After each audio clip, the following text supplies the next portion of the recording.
awaiting a second that's possible autopsy into exactly what happened as we received the third batch of Ghanaians who arrived from South Africa earlier today. We'll bring you details of exactly how things have been playing out here on Hot Edition on 3FM 92.7. Also, the latest from Musa Dankwa, we touched on the possible third-term presidential bid for John Dramani Mahama as the two tango in the latest Global Info Analytics survey. Share your thoughts. We're getting to it this evening here on Hot Edition on 3FM 92.7. Also, the staff of the Volta Aluminium Company, Valco, up in arms against what they say is a proposed sale of the company. And in that particular regard, we'll give you an update because Ibrahim Mahama, brother of the president, has denied any bid to acquire Valco and has threatened legal action against persons who are reporting this particular aspect of the story. Stay with us. We've got details for you here on Hot Edition on 3FM 92.7. As always, your thoughts, views, comments, and opinions are welcome right out to you and to the rest of the world. Earlier in court today on the matter of Chairman Wontumi Bernardine Chiboesiako, who is serving a 20-year prison term, was in court today. The plea bargain talks, according to the Attorney General, is at advanced stage but had to be halted because of the change in the council of Chairman Wontumi. The latest is that Samuel Atacha, upon the directive of the party, the NPP, has taken over all the cases involving Chairman Wontumi. Stay with us. We have a conversation on this here on Hot Edition on 3FM 92.7. Let's settle for a summary of the news now. They're the best. And Safwa Boahin is here with a summary. Thank you, Alfred, and welcome to the news summary segment. Our first story, where the Industrial and Commercial Workers Union, ICU, has called on President John Dramani Mahama to immediately suspend the proposed sale of the Volta Aluminium Company, Valco, warning that the move could result in significant job losses and undermine the country's industrial development. The appeal was made during the demonstration by more than 200 Valco workers in Tema, where members of the union marched through parts of the industrial city before presenting a petition to the Tema Metropolitan Chief Executive MCE, Ibi Bright, for onward submission to the president. Away from that, a majority of Ghanaians who served as respondents in a poll support President John Dramani Mahama's decision not to seek a third term, according to the latest national telephone survey by Global Info Analytics. The poll found that 65% of respondents agree with the president's decision, while 27% disagree and 8% expressed no opinion. A former MP for Achim Ibuakwa South, Samuel Atachia, has taken over as the lead counsel for the NPP Ashanti Regional Chairman Bernardine Chiboesiako, also known as Chairman Wontumi, in the Exim Bank loan fraud case. Chairman Wontumi is facing multiple charges, including defrauding by false pretenses, forgery, and money laundering to the tune of 30 million Ghana cedis. Also, away from that, the exotic fruit growers, fruit processors, and associations of Ekumfi and Asebu have commended the government of Ghana and the Minister for Finance, Dr. Kasiel Latofo, for the swift decision to abolish the 20% excise duty on locally manufactured fruit juices, describing the move as a landmark intervention that will revive Ghana's fruit processing industry and restore confidence throughout the agricultural value chain. The proposed abolition was announced during the 2026 media budget review as part of broader reforms to support agro-processing and local manufacturing. To our last story now, where for mothers living with hepatitis B, the greatest threat to their babies comes in the first few hours after birth. Yet a vaccine that could prevent lifelong infection is still not routinely available in Ghana, raising concerns that the country may miss its 2030 elimination target. Hepatitis B affects an estimated 10 to 15% of Ghanaians, making it one of the country's most common infectious disease. And this is where we end our news summary segment. And over to you, Alfred. Safwa Boahin. Thank you so much. So, summaries of the news is more you can find on 3news.com. Make some time and visit 3news.com. This is Hot Edition. We're live on 3FM 92.7, also on Kesmi 107.1 in Tamale. We're live on W 93.5 in Wa and beyond. As always, your thoughts, views, and comments are welcome. We're also streaming live at 3FM 927 at 3FM 927. Also on Facebook at 3FM 927 and on YouTube at 3FM 927. And you can connect with us and share your thoughts there. Read out to you and to the rest of the world. Now, we're getting some updates as well as a number of Ghanaians who have been killed in the Russia-Ukraine war. We'll tell you about that particular development. Rather troubling statistics we are getting from the Foreign Affairs Ministry regarding the number of Ghanaians who have died as a result of this ongoing Russia-Ukraine war. But we start off from the happenings within the global info analytics, because some reactions have come through regarding the latest from Musa Dankwa, and that is whether or not the third term talk of the president has any momentum on the ground regarding the persons that he spoke to in the latest survey that he has put out today. Something very interesting. But let's start off with about 6 in every 10 NDC supporters want President Mahama to seek a third term. That's according to Musa Dankwa. 6 in every 10, according to the latest Global Info Analytics poll. Nationally, however, support drops to 40%, while 50% oppose the proposal. Meanwhile, the NDC chairman, Johnson Esiedun Ketia, has narrowly urged Finance Minister Kasiela Toforsen as the preferred candidate to lead the MPP in the NDC, I beg your pardon, in 2028. Esiedun Ketia secured 31.3% compared to Dr. Atoforsen's 30.8%, placing the two in a virtual dead heat. Now, the government's no-fee stress policy also emerged as the highest rated initiative, scoring 6.1 out of the 10, ahead of the Big Push program, with government's 24-hour economy recording the lowest rating. Rightly so. A lot of it has not, we've seen not much of a developments regarding the implementation of the 24-hour economy policy. If you go on our Facebook page at 3FM 927, we've displayed the latest from Musa Dankwa showing the NDC race. And just put it out, these persons who have been polled have not individually come out to declare whether or not they want to contest the flag bearership of the NDC. But let's start off from the conversation about the third term, because the president, John Dramani Mahama himself, has come out almost a week ago to discount this talk of a third term. Take a listen to him. The people of Ghana gave me a mandate for 1 term, and I am working hard to meet the promises I made them. I know that people have gone to the Supreme Court seeking interpretation of the clause that governs the tenure of the president. If you ask my personal opinion, I thought that it was clear enough. I've read it over several times. It's exactly what it says, but if they want to ask the Supreme Court, that is their business. But I know that the people of Ghana gave me 1 additional term, and I'm going to work to meet the trust that they put in me. That's the president there just a little over a week ago. So what's the motivation exactly for this talk of a third term? Musa Dankwa is Executive Director of Global Info Analytics. Musa Dankwa, thank you for joining us. Thank you very much for having me. I thought that the president's statement I just played to you would have ended this conversation on whether or not he's seeking a third term. So what exactly motivated you to poll people on whether or not he will seek a third term? Thank you very much. As an opinion company or opinion poll company, public discussion is best to us. And numbers do discussion, they are meaningless.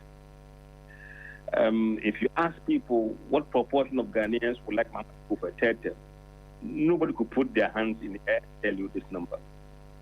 If you ask people how many NDCs people would like Mahama to go for a third term, nobody could give you that. With the opinion poll, you can now say X or Y percentages. And for me, that is the most important aspect of this job. Now, as opinion poll company, you put your ears on the ground and things that you think is a public interest. That is what you go up there and find out. And that's what we've done exactly. I see, and I look at the questions you're asking, and we're going to flip back to the previous slide. You asked the question, do you disagree with the call for John Mahama to go for a third term? Who is making that call? And really? Alfred, there are people who are making this call. You know, there are people who are making this, both within the party and so on and so forth. And somebody has even gone to court, get interpretation. So there's kind of concern that this agenda is being pursued by other people. So it is very important as opinion poll company to see what the public think. And that's exactly what we have done. If you look at what people are saying, there were two questions. The first question was, Mahama said he is not contesting for a second term, and that he understands the first term or one term to be one term, or yes, he was elected to serve only one term. And that's what he is doing. Yes, you said, and with that, you said JDM says he will not seek for a third term. Do you agree or disagree with him? 65% say they agree that yes, he will not seek he says he will not seek a third term, and 27% disagree with him saying that he will not seek a third term, and 8% say they have no opinion. So that's inconsequential, because then you have a lot more people, respondents, who are saying they agree. But the next is it is the next question which the issues play out differently. Yes. Let me explain that. We asked them, despite Mahama saying what he said, others have gone to court to seek interpretation of that constitutional provision. And there are those who are calling for him to contest. Do you support those who are calling for him to contest, or you don't? Or do you agree with those who are calling for him to contest, or you disagree with them?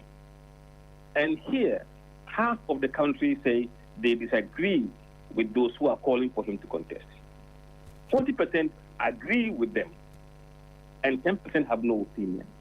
Now, what we have seen here is that even though they say they agree with him not contesting, when we flip the question differently, you see some of them coming back to say we support him to contest. That's why those who say they don't agree with those calling for him has reduced to around 50%. So basically, what I can read is that if he did not make that comment publicly, that number for going for a third term could have been higher. But he dampened the people's spirit by saying, look, I'm not interested. So those who may want to say you should go may have thought twice and say, look, let's not go there. Because the person whom they are even rooting for that, look, we want you to go for a third term, has himself come out to say, look, I'm not interested in this.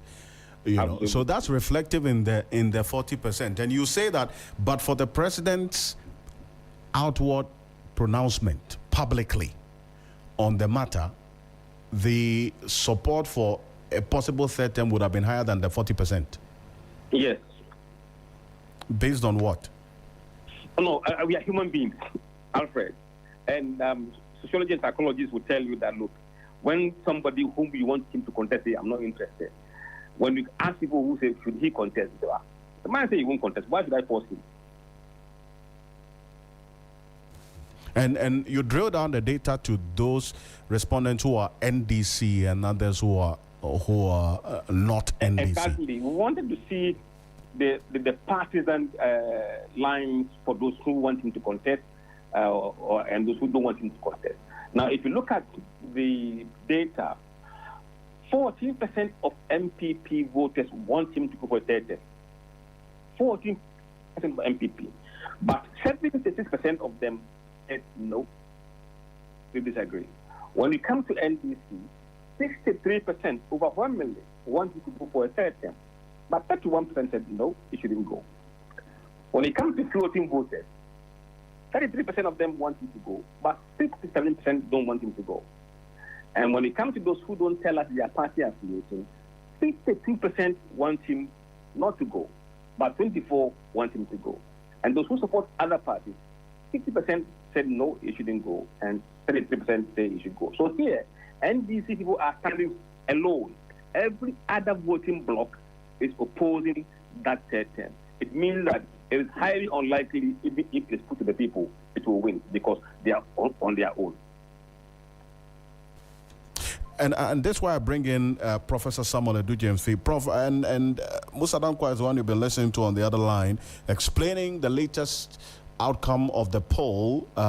Majority of the persons polled obviously disagreeing with the idea of a third term for John Dramani Mahama. He personally has come out a little over a week ago to discount that particular claim that he is working to seek a third term. And that is reflected in the outcome of this poll. This settles the matter from where you sit? Thanks very much, my brother.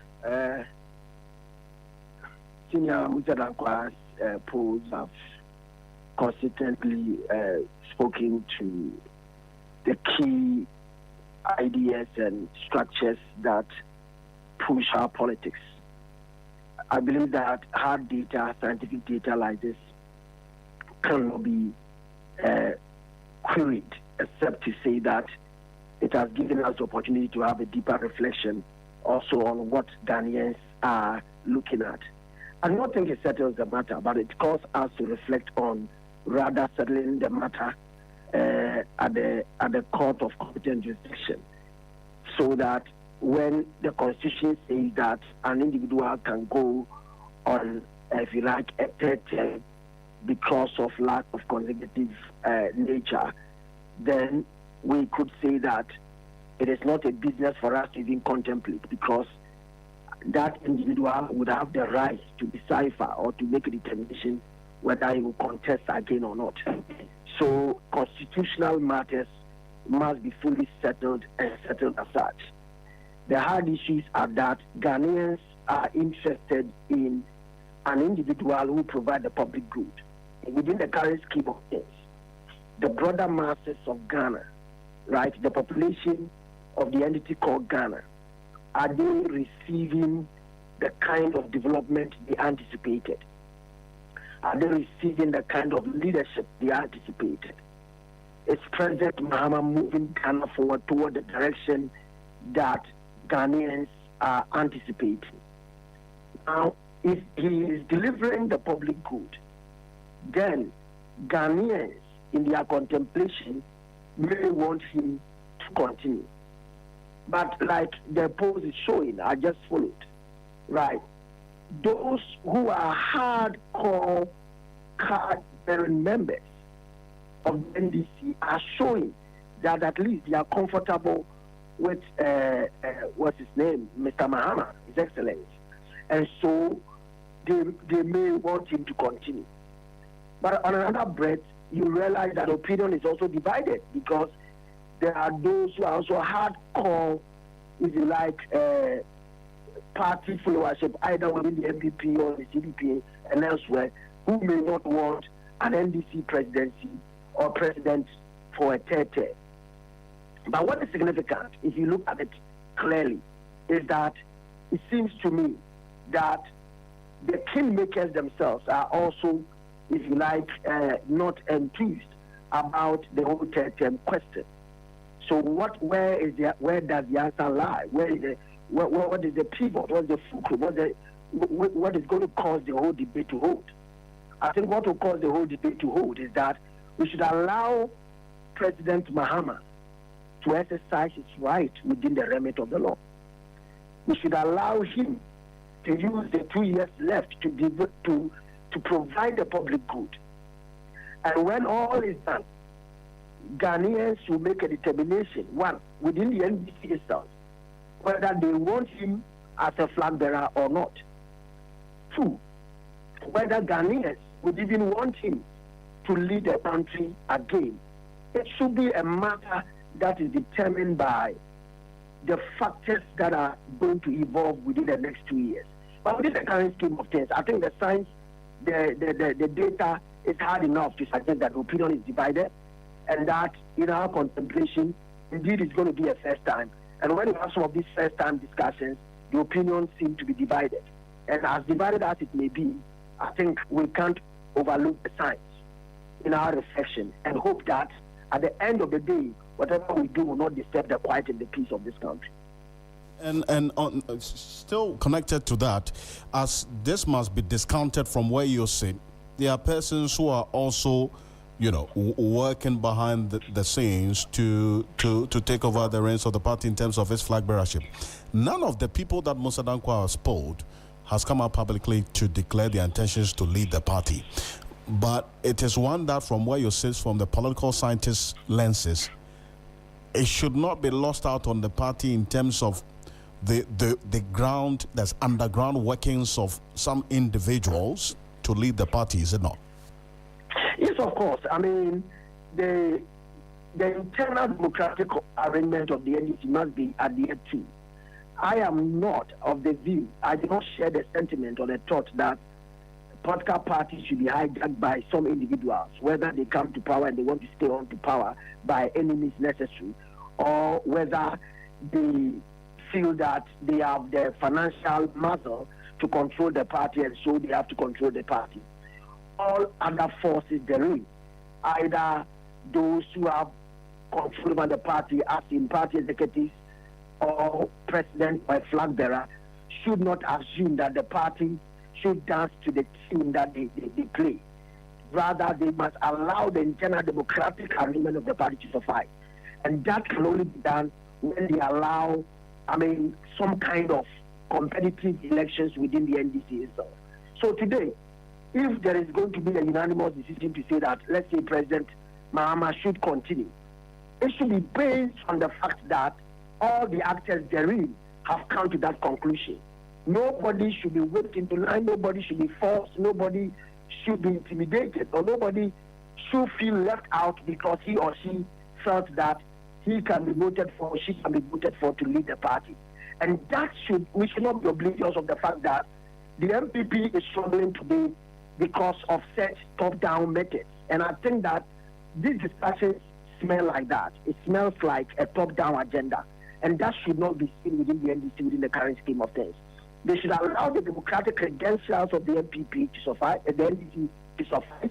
They should allow the NDC to run on the wheel of internal democratic elections to nominate or elect a flag bearer naturally within their ranks, and not somebody who is already leading per se as a president.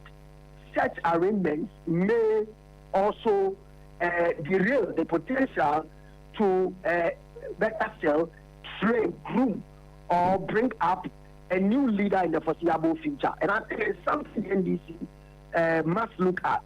They need to be able to produce a candidate beyond President Mahama, whether they do it now or in the future. Because even though the NPP is going through challenges, they owe it to themselves a certain duty of care to ensure that they are giving birth to new leaders that will march the party onward in terms of, competitive elections going forward into the future. Professor Samuel Edujemfi, thank you. Thank you for joining us on the edition. Also to you, Mr. Dankwa, thank you very much for your thoughts this evening. Appreciate you. My pleasure. Musa Dankwa is Executive Director of Global Info Analytics. Also, Professor Samuel Edujemfi is a political scientist at the Kwame Nkrumah University of Science and Technology here in UST. This is Hot Edition on 3FM 92.7, also on Kesmi 107.1 in Tamale. We're live on W93.5 in Wa and beyond. Let's head to the courts because private legal practitioner Samuel Atachia has taken over as lead counsel for NPP's Ashanti Regional Chair, Bernard Entwibwesiako, also known as Chairman Wontumi, in the 30 million cedis Exim Bank loan fraud case. Now, Chairman Wontumi is facing multiple charges, including defrauding by false pretenses, forgery, and money laundering to the tune of 30 million Ghana cedis. In court earlier today, Samuel Atachia notified the court that Andy Apiakobi, who was previously representing Chairman Wontumi as lead counsel, has withdrawn his services as the legal representative for Chairman Wontumi. And bear in mind, Chairman Wontumi is already in jail, serving a 20-year jail term in the Samuel Boy case. Now, he therefore prayed the court for leave to assume responsibility for both Wontumi and the Wontumi Farms Company, the two accused in this Ghana Exim Bank case. Atachia also urged the court for an adjournment to allow the defense to resume the plea bargain negotiations with the Attorney General. And this is because the plea bargain negotiations initiated by Andy Apiakubi for on behalf of some that's the chair of the MPP in the Ashanti region, who's in jail now, Bernard Chuboisako, broke down. And that's what we learned today earlier in court. After listening to both the counsel, the presiding judge adjourned the case to August 27 for further directions.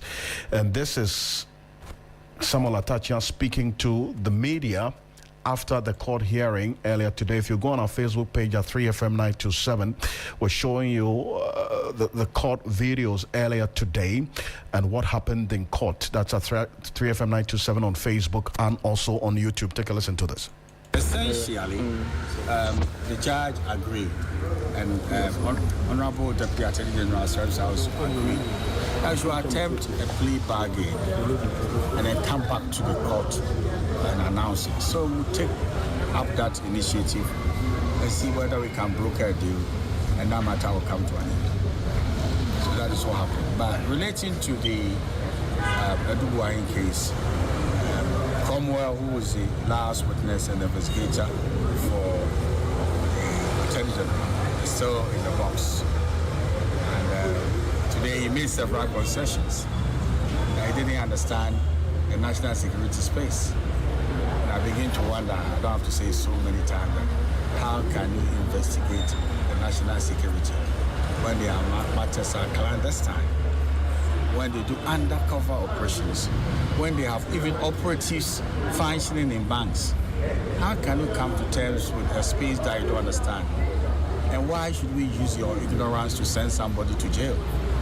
So this is where we are. Tomorrow is a good day for the judiciary, so it won't come. But Wednesday we'll continue with it and see how it pans out. But it's very, very unfortunate. He made several admissions that didn't understand the national security arrangement. And all the cases associated with Wontumi have taken over, and then we'll see how we prosecute them. All right, thank you. That's Samuel Atachia there speaking to the media. And also, we got to know today that the leadership of the NPP has directed the legal team of the party to take over all cases involving Chama Wontumi. And this, we're talking about the Samurai Boy case that they say they're going to seek an appeal, for which Chama Wontumi is serving the 20-year jail term. There is the Tano Nimri Forest case as well, which is alleged to have been involved in Galamsey. And then this Ghana Exim Bank case that we're learning today that the plea bargain did not go through, the one initiated by Andy Apiakubi. And so Samuel Atachia will take over as lead counsel for Chama Wontumi in all the cases that he is involved in. And Justice Abdullahi is private legal practitioner and also a lecturer at the UPSA Law Faculty. Good evening, Justice Abdullahi. Thank you for joining us. Indeed, good evening. It's a pleasure being here. And first off, let me find out from you how this strikes you, that this directive from the party, according to the lawyers of the NPP, that they should take over all cases involving Chama Wontumi, and the Apiakubi has had to step aside. Indeed, that is not something that the party has authority to undertake. The party is not, the political party as a machinery is not a member of the, what's it called, if you like, persons being prosecuted, first off. Second, they do not have any authority at all. None exists in law that grants them that authority to determine who represents who.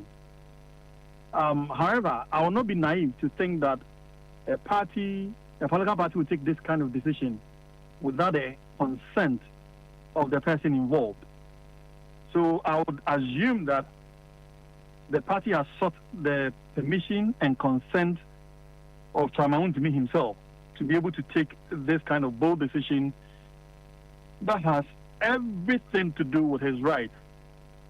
Here, everything that the party does has the effect of either perpetually leaving Chamawontumi in custody, in prison custody, or accelerate his earlier release. And that is the kind of decision that only Wontumi can make in law, unless he's incapacitated one way or the other. And to the extent that he's not incapacitated and has not authorized anyone, I do not know how a political party can simply step in and make such orders directed at the lawyers. In fact, no political party can fire a lawyer representing a client. It is only the person who engaged him that can also disengage him. So if the political party is doing this, I'm wondering the extent to which Chamawontumi himself has communicated with Andy Apiakubi.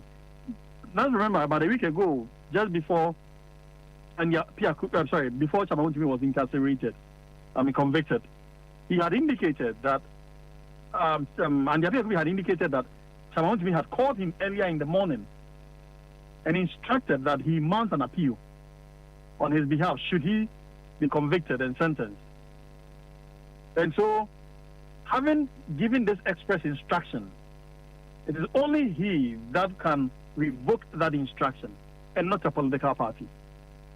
And it's instructive that you make this point because, yes, and Yakubi repeated this point you just made on Key Point on Saturday. I'm going to play back that. But this is exactly what General Ewoje Bafo, Nana Ewoje Bafo, who is the NPP MP for Mensha South, also a private legal practitioner, he spoke to the journalist outside of the courtroom in his capacity as a member of the legal team for the NPP, and this is what he put out regarding the directive from the party. This morning, for the case of public versus in respect of the matter involving Wontumi farms, the party has since directed cases involving Chairman Wontumi.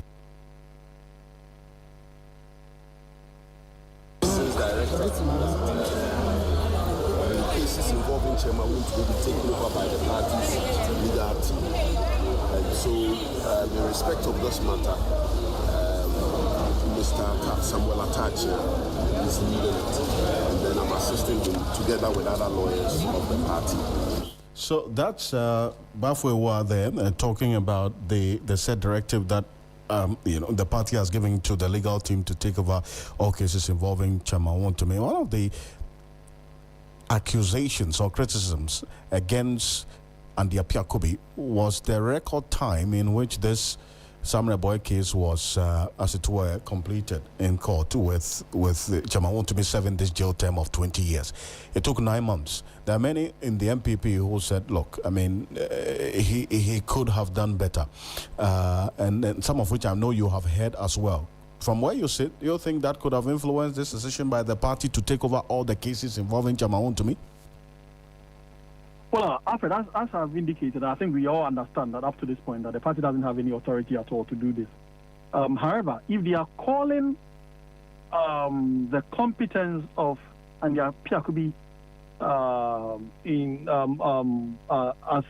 as a basis for his dismissal, I mean, if that's being cited as a basis for his dismissal, I'm wondering what they think could have been done that he did not do. Admittedly, sitting on the fence, I mean, you can easily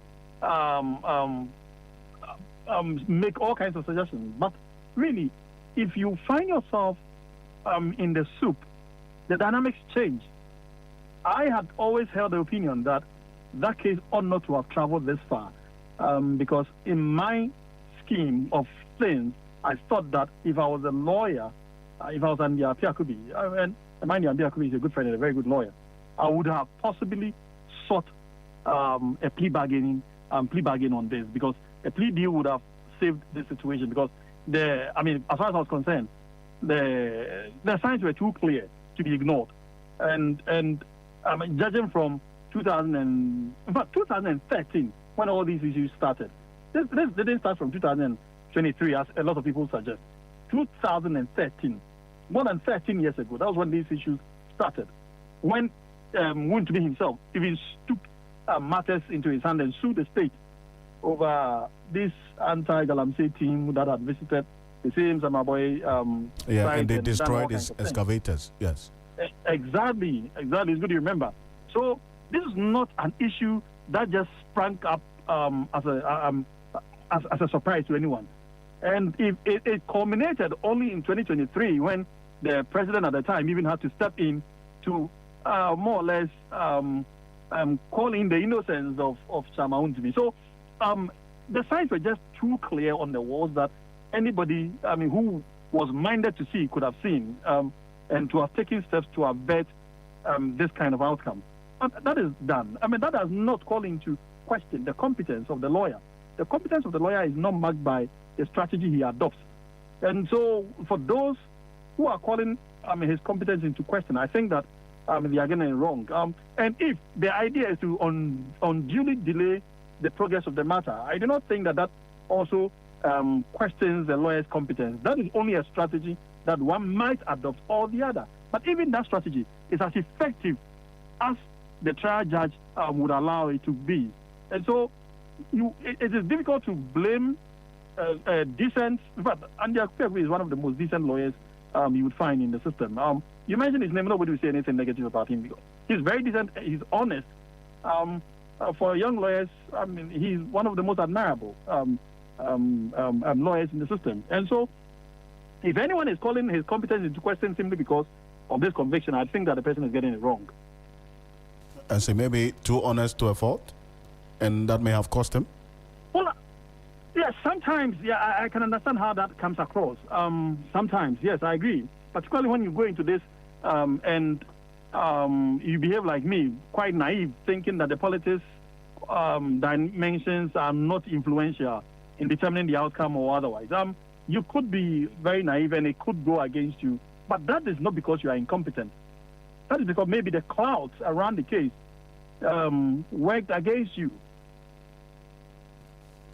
And I thank you very much, Justice Abdullahi. Thank you for your thoughts on this rather interesting development we're learning from the new Patriotic Party. Appreciate you.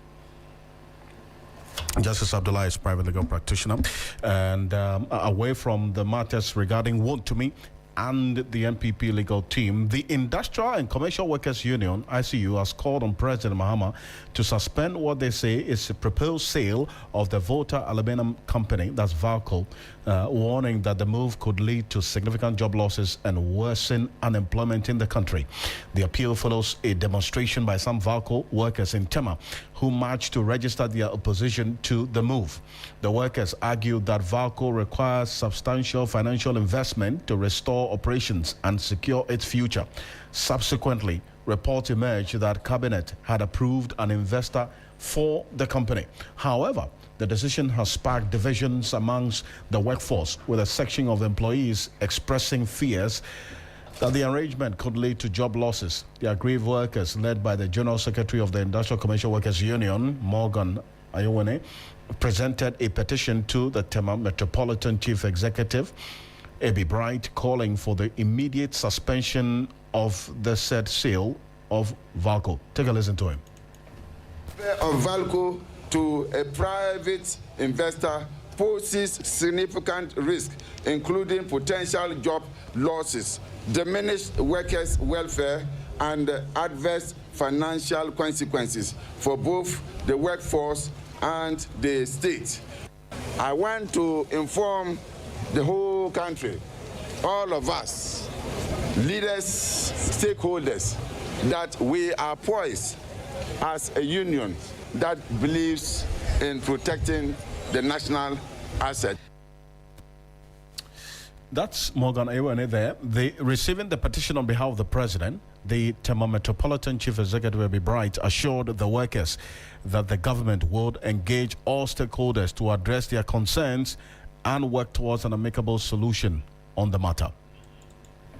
faith, we will send this message across, and I want to reassure you that this is a listening government, and that no matter what, you must keep faith in the good intentions and the resolve to reset, not only reset the nation, but to ensure jobs, prosperity, and economic viability for all Ghanaians. That's A.B. Bright there. And on this particular matter, there's been a development as well regarding some publication that has been put out, which has received some reactions from Ibrahim Mahama. And businessman Ibrahim Mahama has put out a statement denying claims that he is seeking to acquire the Volta Aluminum Company, that's Valco, describing the allegations as false and announcing plans to pursue legal action against those responsible for the said publication. And we have a copy of that statement we're going to put on our Facebook page right now. If you go on our Facebook page at 3FM927, we're putting that statement from Ibrahim Mahama. We received a copy of shortly, the denial follows this petition submitted to President Mahama by the Industrial and Commercial Workers Union, urging the government to halt any proposed sale of Valco. The union staged a protest march over reports that the state-owned aluminum company could be sold, with some protesters alleging it will be acquired by Ibrahim Mahama, founder of Engineers and Planners and brother of the president. In a statement posted on Facebook, which if you go on our Facebook page right now at 3FM927 and our YouTube page at 3FM927, we put it there live right now, signed by the special aide Rafik Mahama, the businessman Ibrahim Mahama rejected the claim, saying he had neither expressed interest in nor made an offer to acquire Valco. It described the allegations as part of a sustained effort to tarnish Ibrahim Mahama's image, and continues, it says, unfortunately, the allegation in the latest in several vile attempts to impugn his integrity. The statement further defended the businessman's record, saying all businesses in which he has interests were established or acquired lawfully and have operated in compliance with applicable laws. And that's what you'll find there on our Facebook page at 3FM927 with the statement we have just put in there. Now let's get a bit more detail into this particular matter and how things are playing out. Austin Game is going to be joining us for a conversation on this latest from Valco, and that statement from Rafik Mahama is on our Facebook page at 3FM927. We go there and you can get a read of it. And joining us right now is Austin Game. He's a labor expert. Mr. Game, good evening.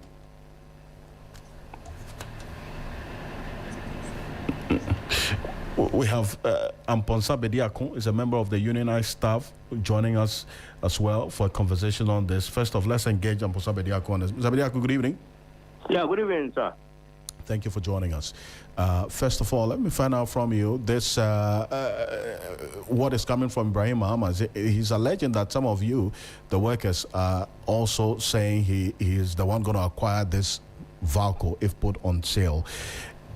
Are you aware of this?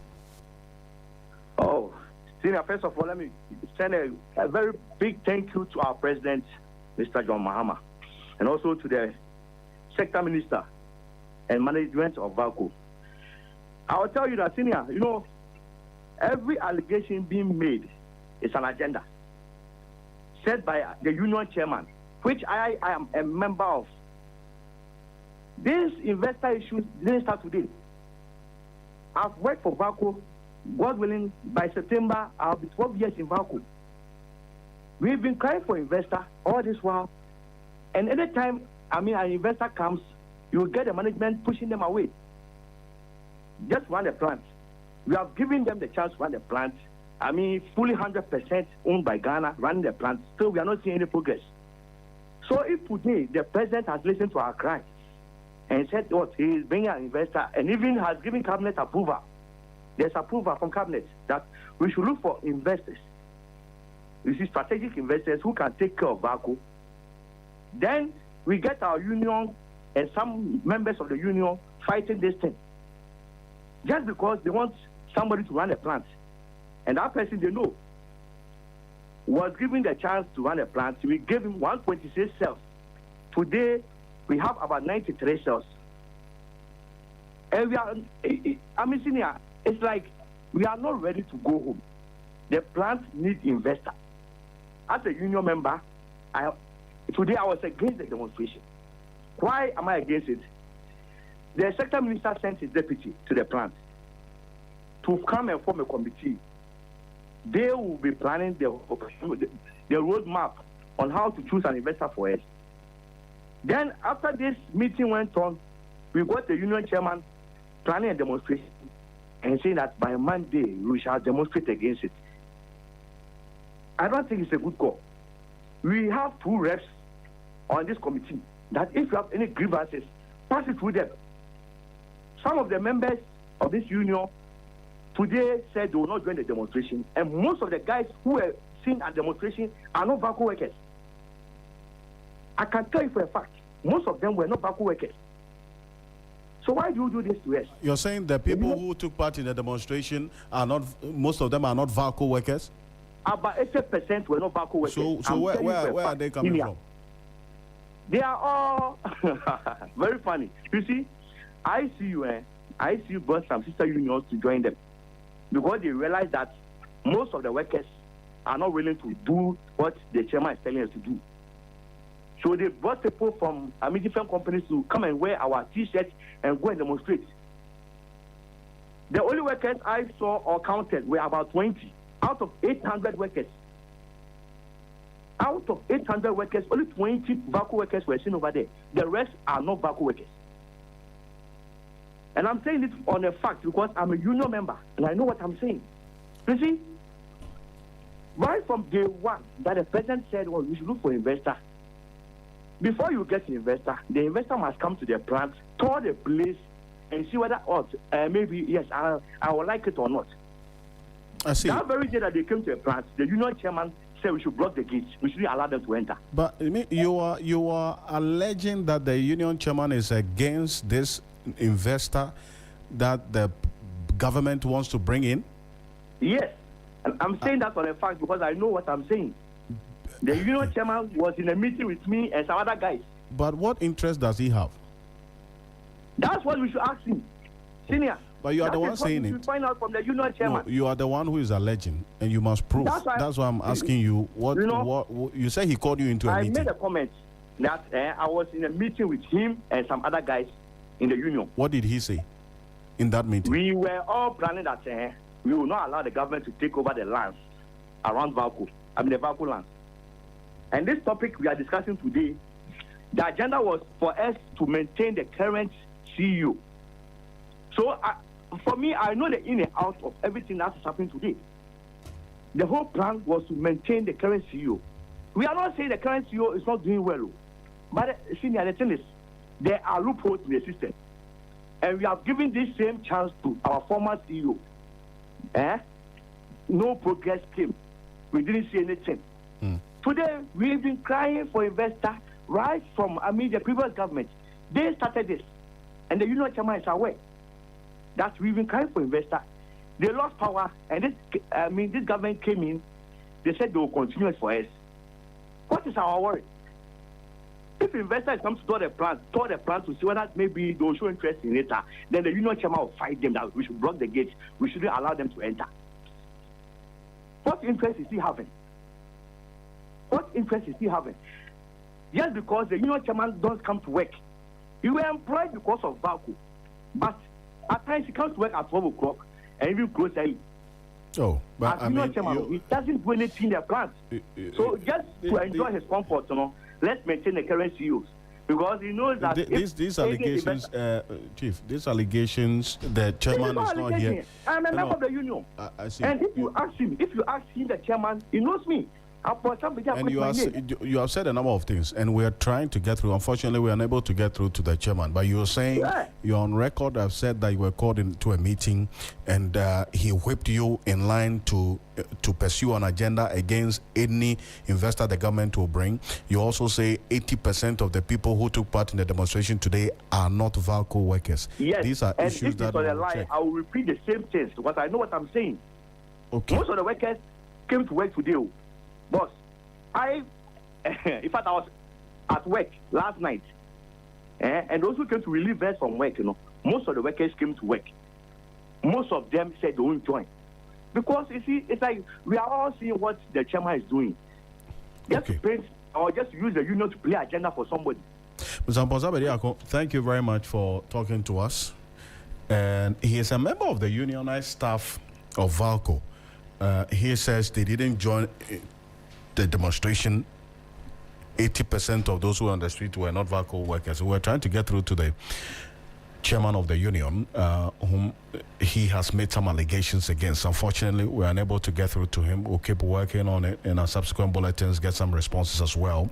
But Ghanaian officials say they will continue diplomatic talks with South Africa to remedy the ongoing violent anti-migrant protests which have killed 2 Ghanaians. The country has started another batch of evacuation targeting to fly about 1,000 Ghanaians home, with nearly 200 already arriving as of today. Foreign Affairs Minister Samuel Okudzeto has been talking, but before we hear from him, going to go for this quick break. When we're back, we'll hear from the Foreign Affairs Minister.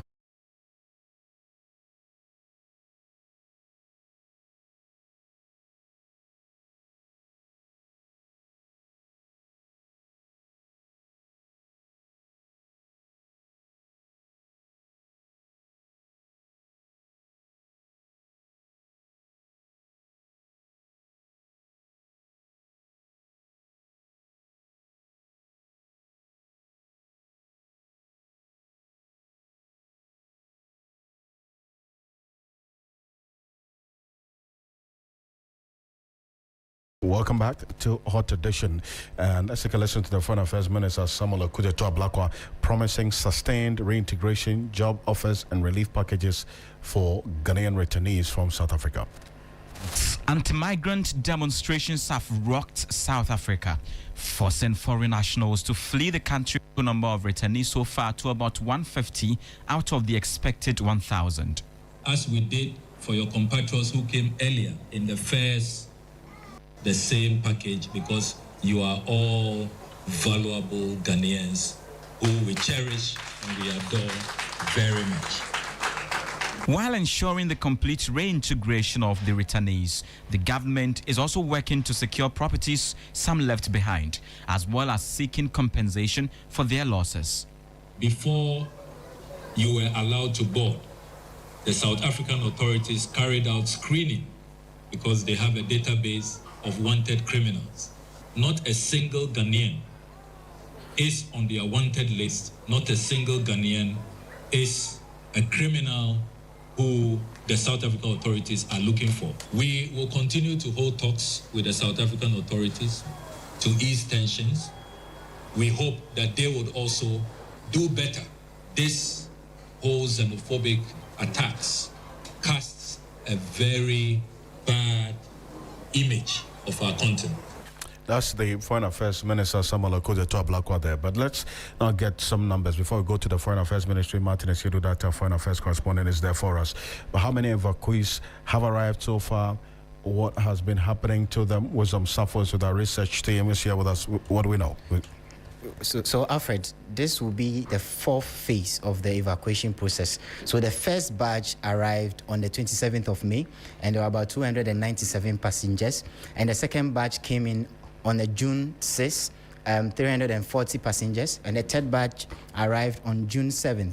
There were 342 passengers. So in all, if you add the 297 to the 340 and the 342, we are having 979 confirmed people who have arrived from South Africa following the xenophobic attacks. But there was a separate man who was treated differently. He had a special treatment. He was excluded from this one as well. There have been some direct financial support. So the package component, we have the reintegration and startup allowance, which is 5,000 Ghana cedis.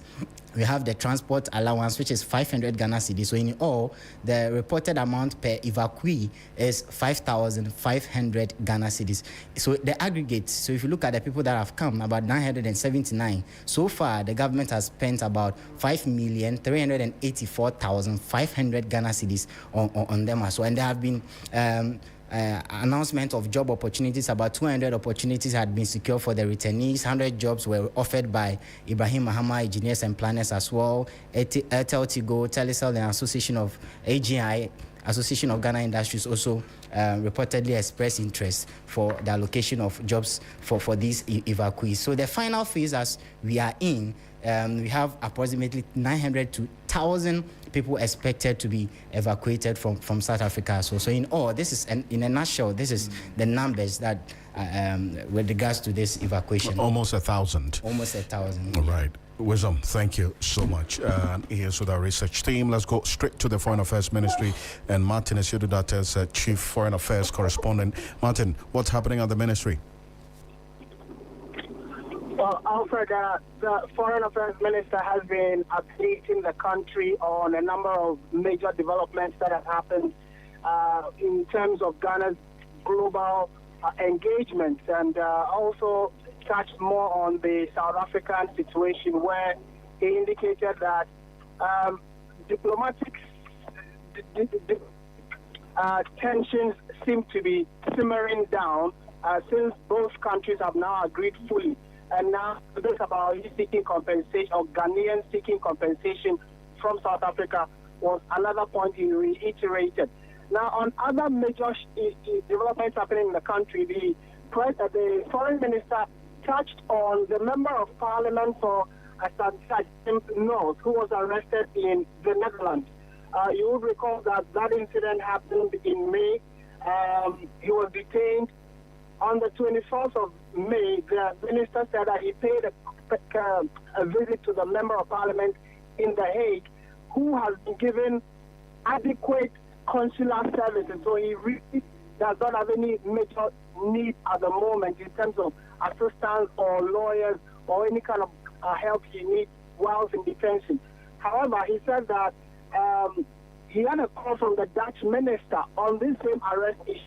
He raised it with the Dutch minister who had visited him, and the situation is that they are working together to ensure that he is in good health, and if the extradition to America does happen, it will be at the consent of all interested parties. So it's a confirmation the member of parliament is still in The Hague. There were earlier reports that he has been extradited.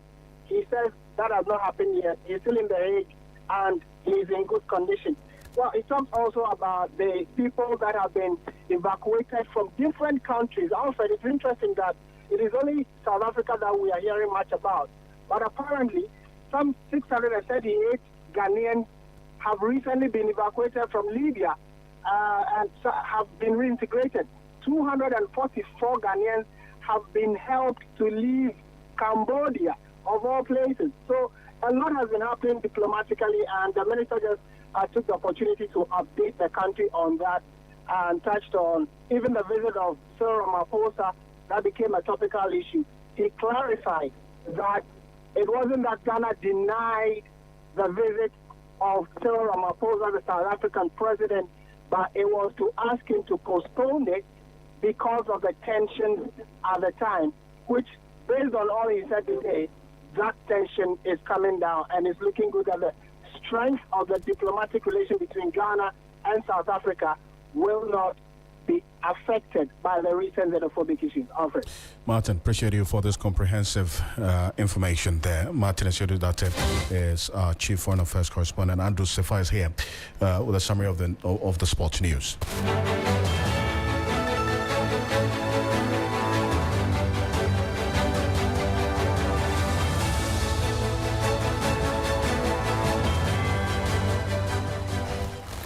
Hello, good evening and welcome to the sports segment here on Hot Edition on 3FM 92.7. My name is Andrew Sefa Bamfo. Let's start off from the camp of Barcelona, where the club have officially completed the permanent signing of highly rated Ghanaian winger Abdulaziz Issa from Dreams FC. Now, the 20-year-old has signed a 2-year deal that will keep him at the Catalan club until June 2028, with Barcelona also securing an option to extend the agreement by an additional year should his development continue on its current trajectory.